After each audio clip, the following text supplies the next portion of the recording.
Today is day number 13 and I'm going to talk to you about finding your purpose. So I'm going to share with you 3 tips to help you find your purpose. Life is too short to be doing work that you hate. Too many people are dissatisfied with their work. They dread waking up in the morning to go to work because they absolutely hate their job, and they feel stressed, anxious and depressed because they are not in the right place doing the right kind of work. So life is too short to feel miserable doing work you dislike.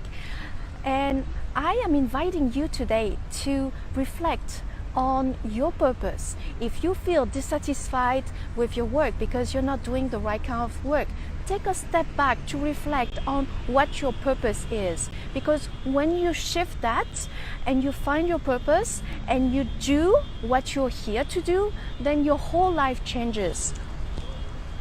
Life is too short, no matter whether you believe in reincarnation or not. In this present time, life is too short. So let's get started with exercise number 1 to help you find your purpose. Number 1 is, what has been your greatest challenge in life? Your greatest challenges are an indication of your purpose, because these have been your greatest challenges. You had to work so hard to overcome them that you have achieved a certain level of self-mastery. So your greatest challenges indicate to you what your purpose is. For example, in my case, my greatest challenge has been feeling my emotions.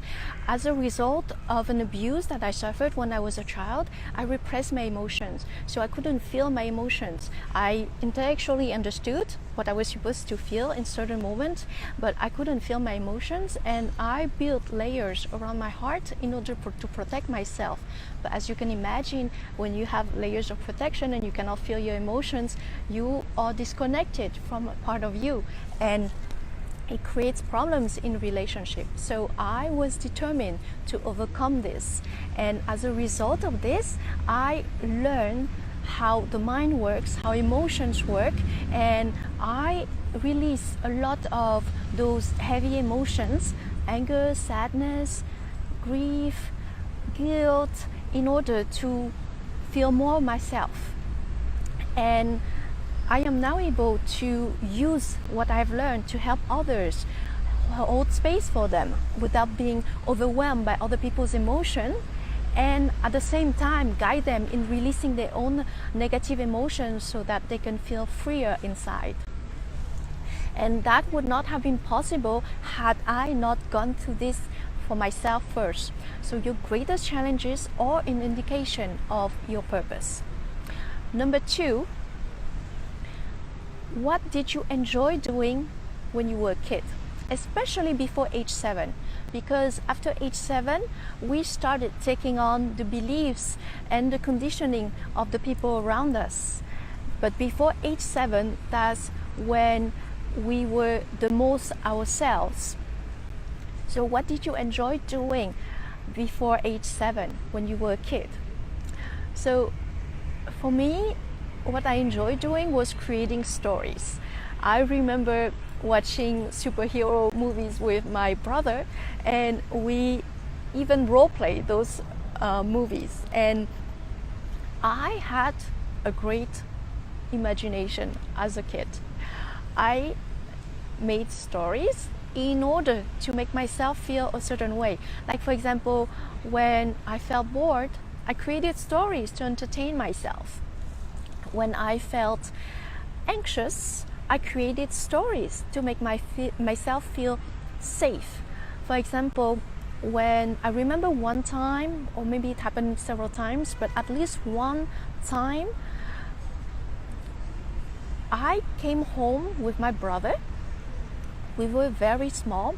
At that time, it was winter, very cold, it was dark outside, and my brother was scared because it was dark, and I was scared too. But I couldn't show it to him because otherwise he would feel even more scared. So I remembered that I was looking around me and I saw those shadows, those scary shadows, and I was my mind was creating stories, ghost stories, or stories of like bad guys coming to get us. And I realized that that's what my mind was doing. So I immediately changed the stories in order to make myself feel more secured, because I understood that if I was scared, if I felt scared, my brother will be scared, even more scared. So I had to be there for him. So at that moment, I understood the power of stories in order to help you feel a certain way. So that was easy for me to create stories in order to help myself feel a certain way. So when you were a child, what did you do easily? What came to you easily is an indication of your purpose. And then number 3, what do people come to you for? What do people come to you for?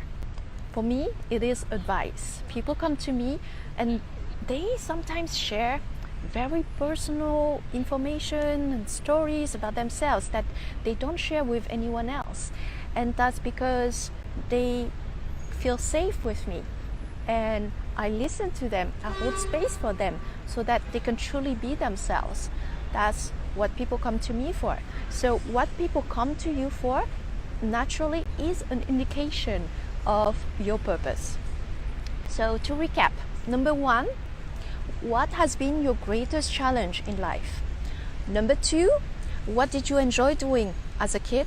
And then number 3, what do people come to you for? So those 3 simple exercises will help you find your purpose. So we are here for a very short period of time, and life is too short to do a work that you hate. So take a time to do these exercises so that you can have clarity as to what your purpose is, and then start taking action in order to fulfill your purpose and do something you enjoy. And when you do that, you will feel happier, you will feel better, and it will create a ripple effect on your personal relationships and on the people around you. So feel free to leave a comment below. I invite you to leave a comment to tell me what you think your purpose is. Alright guys, that's it for today. I will see you again tomorrow. Bye!